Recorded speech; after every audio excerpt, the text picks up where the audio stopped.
Good to see all you guys. If you are new here with us, my name is John Wagler, and I'm part of this team, and so thankful that you decided to join us here on this Sunday morning as we are in week number 4 of this series called Take the Stairs, where we're looking at this idea of how do we create movement in our lives towards a healthy direction, emotionally, spiritually, relationally, and physically, and what are some of the things that can be prohibitive in doing that. And so we've been using this big idea for the entire series, and it will be the case for the next few weeks, and that's this, that there is no elevator to success.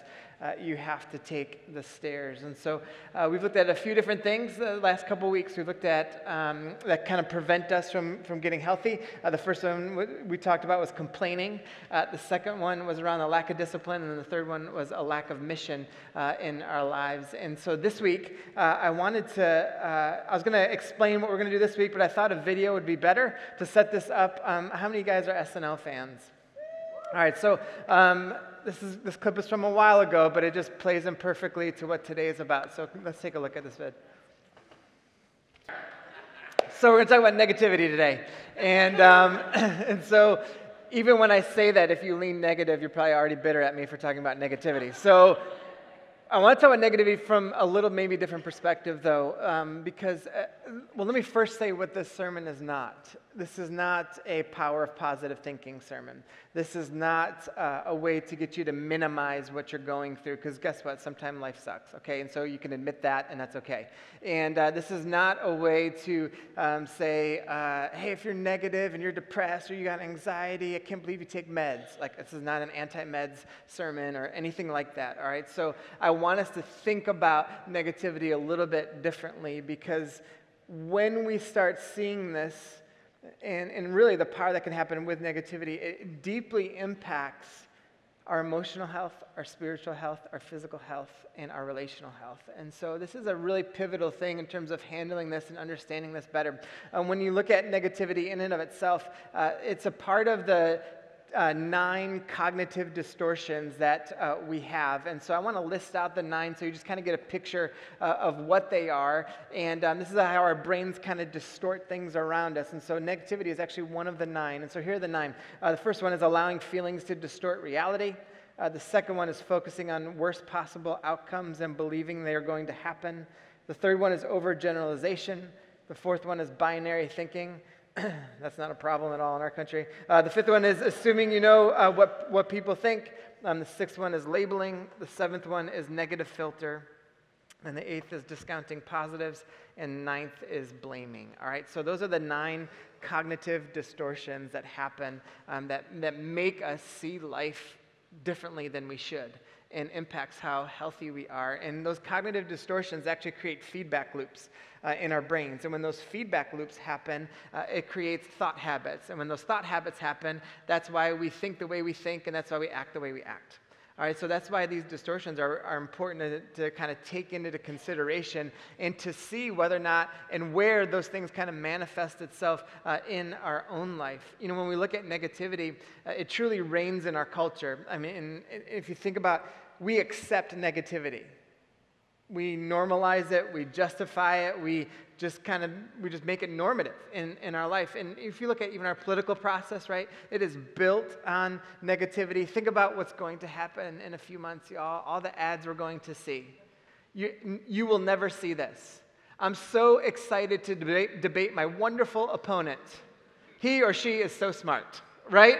Like we'll never, ever see that because negativity wins in our culture. And here's the crazy part. We just accept it. And we embrace it. And we empower people to do it. And it's crazy. And so negativity continues to kind of build on itself. They've done some studies on just the words we use and everything. And they did this one massive one where they found that 50% of the words are negative, 30% are positive, and 20% are neutral. And that even like it's kind of how we see negativity in our life is pretty interesting. Because if I were to tell you, hey, tell me some stories about growing up, or tell me some of your fondest memories and some things, we do have some positive ones, of course, but the reality is we remember a lot more negative ones. In particular, middle school, right?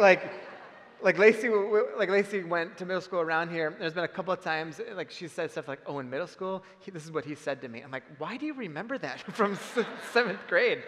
Your fault for what you were wearing." No, just kidding. But like, But you remember the negative things a lot more clear than the positive ones. And part of the reason for that is we have a negativity bias in us.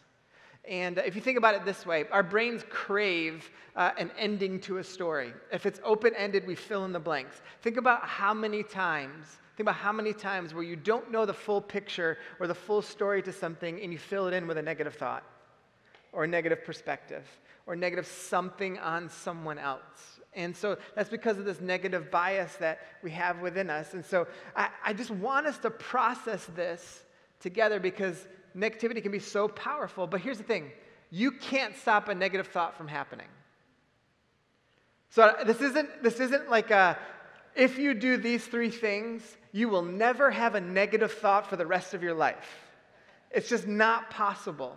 So the negative thoughts come from our consciousness, but here is the important part when it comes to negativity, that we don't choose our negative thoughts, but we do choose whether or not we give them power. That's just the reality.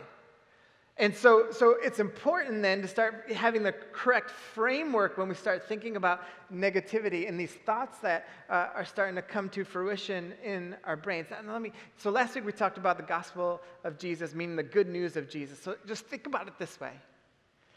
Does negativity go hand in hand with the hope and the power and the light of Jesus? No, for those of you who are wondering, it just doesn't, right? It doesn't go hand in hand. So even when you think about it, like if you were going to share the good news of Jesus, would you ever be negative about it? Would you be like, let me tell you, it's like such a bummer to follow Jesus. My life is not good. And I don't like waking up in the morning, but I'm like, heaven it is, right? Like that's kind of, but we don't process it. So what does this mean then? It means if negativity doesn't bring us towards Jesus, then it's pushing us away. So then it has to, that if something's pushing us away from Jesus, then it is sinful. Right? Like if we're not moving towards Jesus, and something's pushing us away from him, then it's sinful. And so even the presence of negativity and giving power to it, and that's why like when we look kind of culturally, when we accept negativity and everything, we're like, it's just the way it is. And like, here's what we're saying when we say it's just the way it is. We're saying, evil and sin, it's just the way it is. And so just processing that a little bit, are we giving power to this negativity? One of my favorite stories in the Bible, just because I just think part of it's funny, is in Mark chapter 4. And I want us to take a look at this morning. And so if you're not familiar with your Bible at all, in the beginning of the New Testament, there are these 4 books. They're called the Gospels. They talk about the good news of Jesus, the life and stories of Jesus. And they're Matthew, Mark, Luke, and John. And they're kind of firsthand accounts of what happened and some of the things that he taught and miracles that he did. And Mark is commonly, most scholars believe Mark was the first gospel that was written, and so I like it because it's short and to the point, and so that's why I really like Mark, and that's just how I think. It's very efficient. I appreciate his writing. And so one of the stories in Mark is really fascinating to me, Mark chapter 4. It's about when Jesus and the disciples get into the boat, and all these waves and this big storms, wind kind of comes around them. So I want us to take a look at this because I want us to see what happens even to the disciples who were closest to Jesus. I want you to see what happens when they give in to negativity. So Mark chapter 4, starting in verse 35. It says, as evening came, Jesus said to his disciples, let's cross the other side of the lake. So they took Jesus in the boat and started out, leaving the crowds behind, and although other boats followed. But soon a fierce storm came up, and high waves were breaking into the boat, and it began to fill with water. Jesus was sleeping at the back of the boat with his head on a cushion. And the disciples woke him up, shouting, Teacher, don't you care that we're going to drown? When Jesus woke up, he rebuked the wind and said to the waves, Silence, be still. Suddenly the wind stopped, and there was a great calm. And then he asked them, Why are you afraid? Do you still have no faith? The disciples were absolutely terrified. Who is this man? They asked each other. Even the wind and the waves obey him. And so for some of us in this room, you're familiar with this story, and we like the wind and waves part, and that's cool. But I want us to take a look at a different part of this story around how the disciples had this negative thought about Jesus. Because I want you to think about this. They had been with Jesus. They've seen big miracles, not kind of miracles, like big miracles, and they've heard his teachings, and they kind of getting understanding of like who he is and what he's doing here. And they get on the boat and they see the wind and the waves and the storms, and they were all skilled fishermen, so they would have been around things like this before. And so they see all the storm rise around them, and they give power to negative thoughts. And well, how do we know that? Well, we start knowing that because the first thing that we see here, and it's kind of the first thing I want us to take away from this, is that they give into a false narrative. They give into a false narrative. When they gave into the negative thoughts, do you see what they actually did? They went to Jesus and they said, teacher. Now, in one of the other translations, it says Lord, but it says teacher or Lord, meaning you're our guide. You're the person telling us how this all works. And if they use the term Lord, they're saying you're Lord and in control of everything. And he's like, so we're coming to you. But they give power to negativity. How so? Because they came to him and they said, do you not even care? So think about that. They've seen these miracles. They know Jesus loves him. They know all this. And they come to him, and Jesus is just, and this is the funny part, everything's just going crazy around them, right? And what's Jesus doing? Mark even gives them a cushion. They're like, Jesus is just chilling on a cushion, just relax. And they're like, Jesus, do you not even care? And he's just like, all right, wind, waves, chill out. Right, and just kind of calms everything down. But what happened in that moment was they were given into this idea that the things around them were more powerful than Jesus. And I wonder how often we do the same thing. That we give in to the negativity that our life is not going down the path we want or had hoped, or something comes at us in a way that we never thought would. And we think that the storms that are rising around us, the waves and the wind that are going around us, are too powerful for Jesus. We like the idea of him being our guide, our teacher, or the idea of him being our Lord and saying you're more powerful than everything else, but we just don't like to live like it. And we don't like to think like it. And so the negative thoughts start creeping in. And we give power to those things. And we give credibility, and we start to believe a false narrative. Man, God will never deliver me out of this. Or maybe you've prayed this way or thought this way. God, where are you right now? That's no different than what the disciples are saying. Do you not even care? And it doesn't mean that you can't do those things. Like, it's actually an example, like the disciples were closest and they did that. But how often do we do that? How often do we give power to negativity that make us start to doubt the presence of God in our life, to make us start to doubt the power that God may have around us? I think even when we start to believe this false narrative, we'll start telling a different story even to ourselves. Here's what that could look like. Maybe you have given in to self-pity. In the narrative you're telling yourself, and you might try and disguise it with self-deprecation to be funny, or sarcasm, or something like that. But because you've given in to negativity, you stopped viewing the way that God sees you and started kind of taking in some of these lies you keep telling yourself. I mean, think about this. No one talks to you more than you. And so it's important to then discover what are the things that you're actually telling yourself. Are they truths? Or have you given power to negativity and you keep reminding yourselves of lies that have started to shape how you think about yourself? Maybe you're constantly degrading yourself. Maybe you can't take encouragement from other people around you. I think to some degree when we think about negativity in our lives that we are set up to fail a little bit with this, because when the world keeps telling us to go ahead and get yours and get as much as you can and everything, and Jesus tells us to give up everything. We have this paradox that's happening here, which one should I go to? And what happens is when we kind of go down the path of saying, I'm just going to get mine, I'm going to get everything I can, I'm going to live for myself, I'm going to live out my own truth, I'm going to do all these other things, I'm going to do me, I'm going to be me. The end result is we'll never be content. And then when we're never content, it's because we're always comparing ourselves. And then we build up and we prop up negativity because we'll never be good enough. We'll never have enough. We'll never have the things, right? All that stuff. And Jesus offers up this whole other narrative for us to believe in, but we choose the other one all the time. And we believe this false narrative about ourselves. I mean, think about some of the things that you might be insecure about. You don't even let other people really know. Think about the power that you're giving to those thoughts that are negative, that God does not think about you. And does that lead you closer to Jesus and healthier emotionally, spiritually, relationally, physically, or does it take you in a different direction? I think some of the other reasons we give into this negativity and this narrative is we think that we're supposed to be happy all the time, which is just, again, a very Western thought, is to think that we need to be happy all the time. Jesus actually taught that not only will you experience suffering, but you need to embrace it. That sometimes life's going to come hard and aggressive. But that's just the way it is. There's this kind of, there's this thought that prevails around the Christian culture that once you believe in Jesus, everything's okay. Someday, but just not now, right? Like life's going to come at you. And so it's important to take that in. I mean, think about this. If the validity of Jesus, I mean the credibility of Jesus, hinged on whether or not Christians experience suffering and pain and anguish and tough times in life, Christianity wouldn't have made it 2 weeks.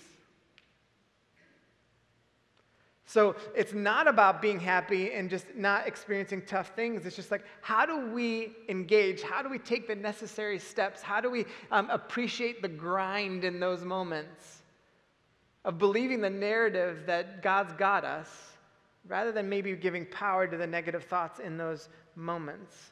We cannot let negativity make the lies we tell ourselves seem like truth. We can't let negativity make the lies we tell ourselves seem like truth. Here's another thing about negativity. Negativity will be a multiplier of shame. Now, we always keep shame hidden, and we're going to do a couple weeks on shame here a few weeks from now. But we always keep shame hidden. But here's what negativity does. It becomes a multiplier of it because when we get negative, it kind of feeds into our shame. And when shame starts building up, then we want loneliness and isolation seem like the only possible thing to do. That's why we separate ourselves from good community or good people or folks that could speak in positive things into our lives. That's why we go down the route of maybe you're in a tough spot in life and made some bad decisions, and maybe you felt this. Maybe you felt this walking in here today, or maybe you felt it at some point. You thought this to yourself: I can't go back to church. They wouldn't want me in there. What I've done is too much. I had one guy one time, I was inviting him to church, and he said this to me. He goes, "Man, if I walked in there, the walls would burn down." And I was just like, I mean, we can build them back if you're that bad, right? Like, so, but I mean, it's like this idea that we've just done too much. We give power to this negative thought process. God's bigger than all of that. Yes, there are consequences, and yes, some bad things happen, but are you giving power to the wrong things? Even think about this. Negativity ends up being toxic, doesn't it? In order for negativity to continue in a grouping of people, you need gossip to make it happen. And so gossip is stuff like this. You know what I heard? Or my favorite one is this. Several people have told me.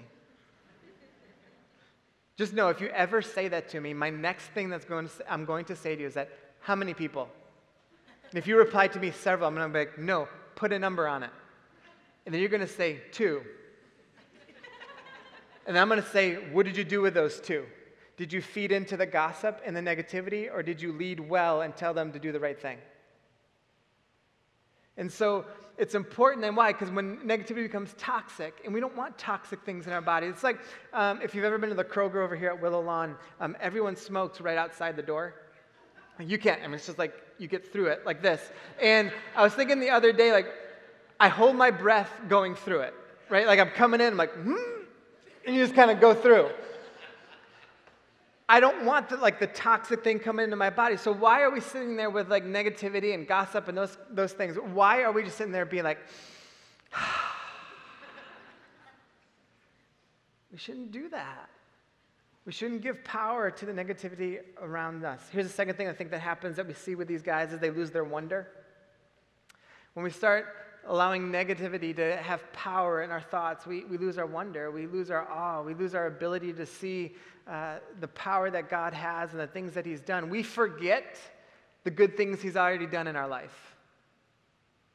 We forget how we used to sing, how we used to pray, and how we used to tell others about the good things of God because we've allowed negativity to have its own kind of power. And we lose the awe and the wonder in that moment. Even in this story, when I was reading it to prep for this, it was the first time I had noticed that there were other boats.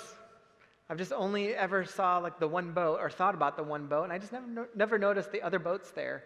And I just thought to myself, man, I wonder how often I engage life missing the other boats in the story, missing the little things. Because in that moment when God comes, the wind and the rain and the storm and the waves around them, he saves the other boats too. And I was like, man, how often do I just miss out on that because maybe I've allowed myself to get a little too negative, or maybe I'm not appreciating the awe and the wonder of the things that God actually does. I think what else happens with the awe and wonder piece is that we start thinking that positive people are delusional. Maybe you've been around folks that are super optimistic and they're positive, and you think to yourself, it can't be that good. That's too good to be true, right? That's how your brain processes the comments in those moments. Or maybe you're a how before wow person. It's one of the things we talk about as a staff, that we always want to be wow first. Like someone comes to you with a great idea and you're like, how are you going to do it? Do you have the money?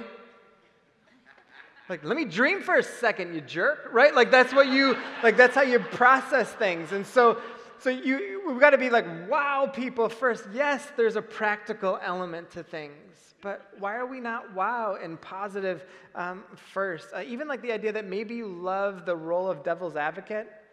Again, process the title for a second. Let me be the devil's advocate here, right? So just think about that stuff when it comes to this idea of negativity. And the other thing with losing our wonder is that we lack courage or become risk averse. In the moments to take a leap, we feel more comfortable in the negative mindset. We give into fear. Like the end of negativity is that we will live out of fear. And we'll miss out on courageous moments and some things that we might need to risk and put our trust in God because we've lost the wonder of what he could do. So what do we do? Paul, this other writer in the New Testament, he came along after Jesus, and he wrote this letter to the church to some new Christians in the city called Philippi. And so he wrote this letter to them to help them process some of the things that they were going through. And he wrote this kind of familiar verse. Again, you might have read this before if you're familiar with the Bible, but when he talks about these things, he's really referring to this mindset that we're supposed to have as followers of Jesus. And so I want you to read this with me and kind of take this in, because it helps us to see, all right, we see what negativity can do and what it makes us happen. We lose our wonder, we got the false narratives, all sorts of stuff that happens. But then what do we do? And Paul says this in Philippians 4. He says, and now, dear brothers and sisters, one final thing. Fix your thoughts on what is true, what is honorable, what is right, pure, and lovely, and admirable. Think about things that are excellent and worthy of praise. Keep putting into practice all you learned and received from me, and everything you heard from me and saw me doing. Then the God of peace will be with you. Negativity and peace don't go hand in hand. But what Paul does is he says, hey, you want to know what to do when it comes to your negativity? First thing he says is ask yourself what your thoughts are fixed on.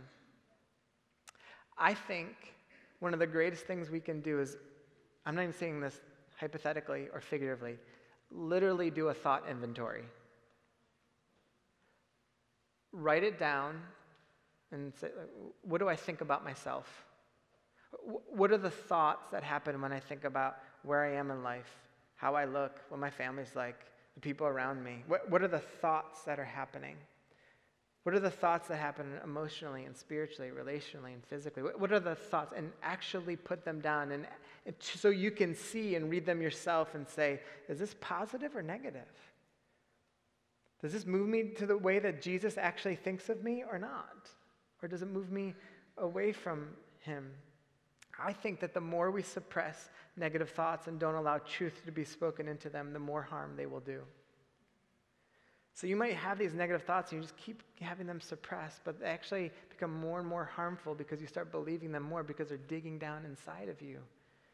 And so figuring out what do I actually think? What do I actually fix my mind on? What are the things in my life or the people in my life that bring me towards positivity or negativity? So, I mean, how many of you guys have ever watched something at night or whatever and you have bad dreams because of it? Anybody? So, like, why do we do that stuff?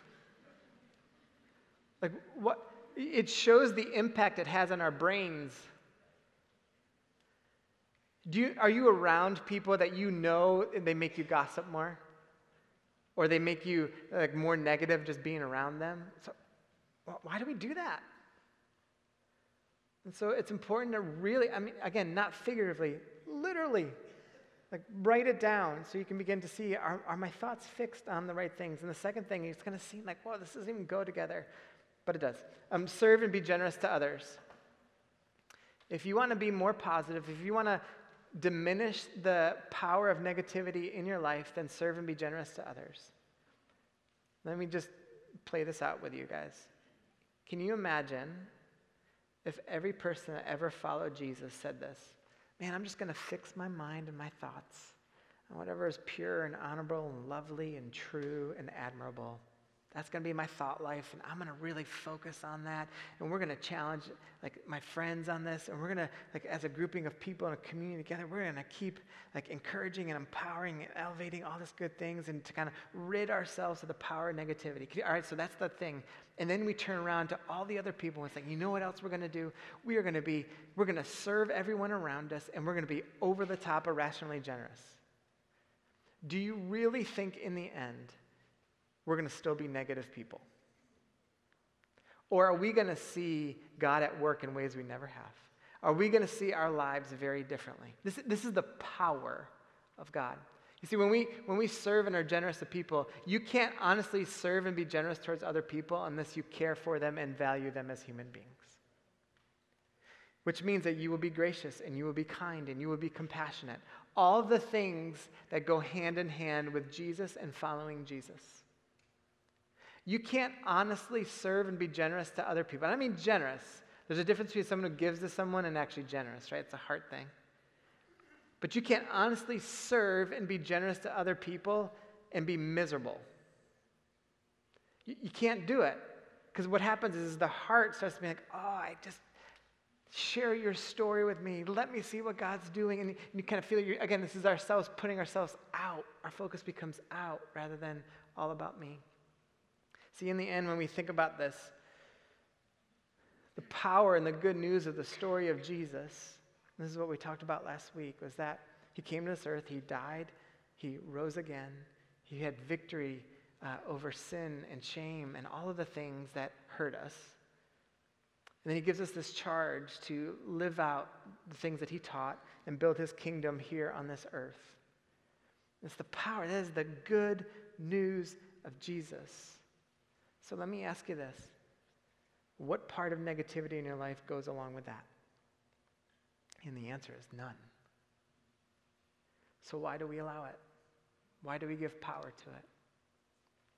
You know, every week we do this 2 minutes to think. And so we do this because we want to have some time of reflection, maybe what God has been speaking to you through singing or through the sermon here. And so we're going to put 2 minutes up on the clock, and I'm going to read off the questions, and then I'll come back and close us in prayer. So here are the questions to reflect on, and we just ask everyone to write down answers to this. Number one, what is the consistent focus of your inner dialogue? Is it true, honorable, right, pure, lovely, and admirable? Number two, how have you given power to negative thoughts, and what is the spiritual truth that would come against that? Number three, do the teachings of Jesus allow positivity, optimism, and hope to be a driving force in your life? Why or why not? So let's put 2 minutes up there, and then I will come back and close this in prayer.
All right, will you guys pray with me? So God, this morning, we really, in this time of reflection, God, I pray that we will begin to really take in the fact that negativity and your good news don't go together. That negativity and following you don't go together. That negativity and your hope do not go together. And so I pray that there would be a deep sense of conviction in our hearts to want to rid ourselves of giving power to negative thoughts. That as they begin to creep in, that we speak truth into them. And as we do that, God, that we get to start really embracing and believing what you think of us, what your message is, and how that can lead us to be closer to you. And so, God, for anyone in here that's maybe been feeling like this is the worst of the worst, my life has never been this bad, God, I pray right now that they would not believe in the narrative that you're not with them. They would not believe the narrative that they're not good enough, that somehow you're doing this to like spite them or whatever. But God, that they would see that you want them to rid them of any kind of toxicity in their life. That they would see and believe how much you love them and have and this desire to restore them and bring them up so they begin to see life with real hope and a real future. And for those, God, that might be in the highest of highs, maybe those folks not lose their awe and wonder of who you are and begin to see and have some capacity, God, to be even a brighter light because of you. So we just thank you for what you're doing, and we thank you for your power, and we thank you for the fact that your hope overwhelms our negativity. In your name we pray, everybody said. Amen. All right, before you guys get out of here, a couple quick things. If you would like prayer for anything in your life, over here to my right, we've got some folks that would love to pray with you. If you want some more practical steps on how to get connected or in your faith as well, you can stop by the lounge area. And here are a couple of big things. I'm going to use three big things. One is our partner spotlight. Because of your generosity, we have some great partnerships with folks. And this month is near and dear to our hearts because of the Camp Hope people. And we've got a bunch of Camp Hope folks here that attend here, and they have a wonderful organization and work that they do with families and with partners and connecting with inner city kids all throughout Richmond. They also actually do it in Lafayette and Costa Rica, and are going to be expanding beyond that as well. And they just do wonderful work with families. And so if you would want to be a part and hear about what they do here in the city and some of the camps that they do and to serve with them, they're out there on your way out and would love to talk with you and get you connected with them. Also, along with generosity, one of the things that we do here every year is the share offering. And so it's this above and beyond offering that we do. So it's separate. If you're a regular giver, it's separate from all that. And what we ask folks to do is we ask folks to consider doing a 1 day's wage. And it might seem like a lot, and that's why I'm giving you 8 weeks notice. Okay, so, but we're going to take it up on November 24th, and here's what we do with that offering.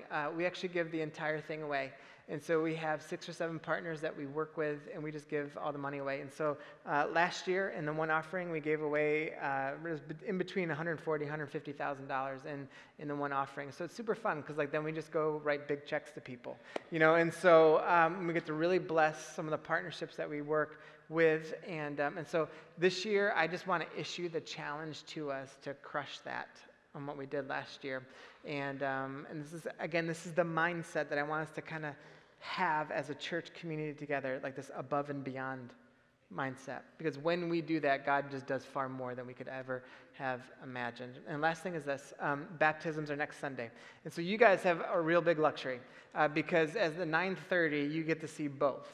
All right, because we do them in between the services. All right, but here's what this means. You have to be early to see the first crop getting baptized. All right, so look at the person next to you and repeat after me. You ready? Be. Do it. Ready? Be early. All right, see? Now you're accountable to somebody that's with you. So here's what's going to happen. Here's what's going to happen. We do the baptisms right here. All right, so right here in the middle and in between the services. So before you guys get here at the 9:30, so just show up 10 minutes early or so and you'll get to see them. It is a wonderful thing to be a part of, and it gets to be rowdy and it's fun. And then on the back end, you stay for a little bit and we'll get them going early, and the 11 o'clock folks will be in here. Does it get a little crazy? Sure. But what's the big deal, right? And so we'll get people in and out of here, and it's an awesome, awesome thing to see. So thank you guys so much. If you want to get baptized, email info@hillcityrva.